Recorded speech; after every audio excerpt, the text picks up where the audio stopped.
এবং আমরা চাচ্ছি যে প্রতি জেলাতে কোচ তৈরি করি। কারণ সে সিরাজগঞ্জে যদি একটা আমরা করি টুর্নামেন্ট চালাই, সে টুর্নামেন্টে দেখা যায় যে 10টা ক্লাব অ্যাটেন্ড করি, তখন দেখা যায় কি যে ঠিক আছে ও একজন কোচ, ওদের কিন্তু এমনি একাডেমিক কোনো শিক্ষা নেই। তখন আমরা যখন একটা বাংলাদেশ ফুটবল ফেডারেশন থেকে যখন আমরা একটা কোচিং লেভেলে নিয়ে আসবো, কোচেস ট্রেনিং, যেটা আমরা এ আছে, বি আছে, সি আছে, গ্রাসরুট আছে। তো এই পর্যায় থেকে যখন গ্রাসরুট বা সি কোচিং একটা জেলা পর্যায়ে ক্লাবকে করবো, কোচিং দিব, সে কিন্তু মিনিমাম একটা বেসিক দিতে পারে, তাই না?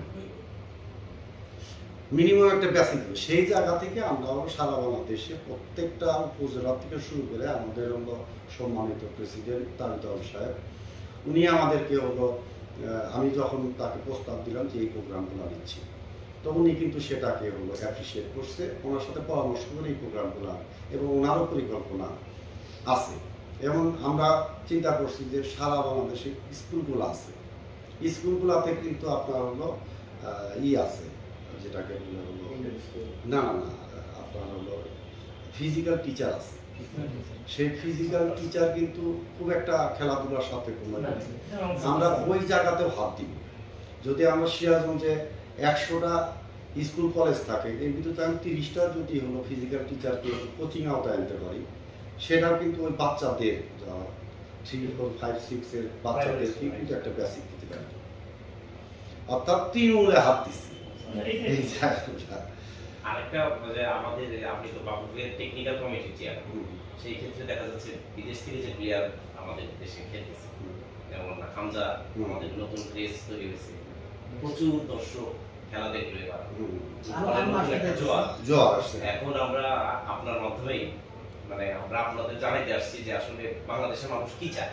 আগে তো ফুটবল জনপ্রিয় ছিল, তাই না?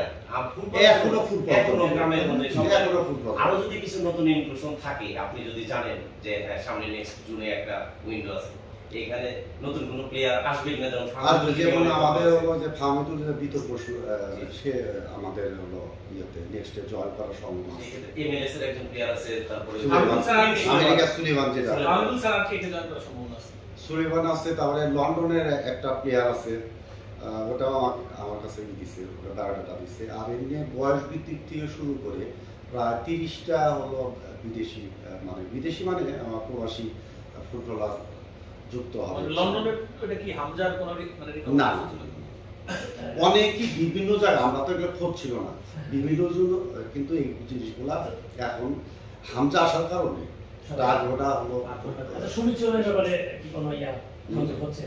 সুমিচ্ছন, হ্যাঁ, এগুলো আমাদের আলাদা সেক্টর আছে, আমাদের মার্কেটিং একটা ডিপার্টমেন্ট আছে, সেখান থেকে আমাদের এই জিনিসগুলো। আমাদের সিরাজগঞ্জে কি নেক্সট কোন টুর্নামেন্ট? আমাদের টুর্নামেন্ট লিগটা হবে, লিগটা হবে আমাদের অনন্ত 15 হবে, অনন্ত 17 হবে, জেলা টিম ন্যাশনাল চ্যাম্পিয়নশিপ, মে মাস স্থানীয় লিগ যেটা বলে ফার্স্ট ডিভিশন, স্থানীয় সেটাই যে জেলা লিগ হবে, জেলা লিগ হবে, যেটা আগে হইতো, আগে একটা আমরা দেখতাম এমনি আমাদের প্রেসিডেন্ট ক্রিয়েটিভ আছে। তো আমাদের যেমন এর ভিতরে লন্ডনে কিছু ফুটবল স্কুল আছে, সেই স্কুলগুলোর সাথে কথাবার্তা চলছে যে বাংলাদেশে একটা এই ধরনের স্কুল এবং তাদের সাথে সমঝোতা স্বাক্ষর করার জন্য ওই অভিজ্ঞতা, ওই জিনিসগুলো, এগুলো কাজ চলতেছে। বাংলাদেশের 10-12 ঘন্টা কাজ করে ফুটবল নিয়ে বর্তমান প্রেসিডেন্ট। ওটার সাথে কন্ট্রাক্ট করলে কি হবে? বাংলাদেশ থেকে আসবে প্লাস কোচিং লেভেলটা, ওদের যে কি ধরনের ওদের এনভায়রনমেন্ট, কি ধরনের ওদের প্র্যাকটিসটা, এই জিনিসগুলো শেয়ার হবে। কিছুদিন আগে যে রিভার প্লেট থেকে কিছু লোক আসছিল, আর্জেন্টিনা রিভার প্লেট, বাংলাদেশের বিভিন্ন গ্রাউন্ড টাউন দেখে গেল, ওদের কি কোনো আপডেট আছে? রিভার প্লেট বলছিল এই দেশে ফুটবল উন্নয়নের জন্য কিছু ক্রীড়া উপদেষ্টা, উনি আমাদেরকে 6টা স্টেডিয়াম দেওয়ার জন্য প্রস্তাব দিচ্ছে, কিন্তু আমরা কনফার্ম করছি নীলফামারী আমাদের 25 বছরের জমি, যেমন চিটাগাং দিচ্ছে, এবং সরকার আমাদেরকে 20 একর জমি দিচ্ছে কক্সবাজারে, সেখানে আমরা 2টা মাঠ হবে। সেখানে হলো ডরমিটরি হবে, মানে টোটাল একটা হলো ট্রেনিং সেন্টারের আমাদের সিরাজ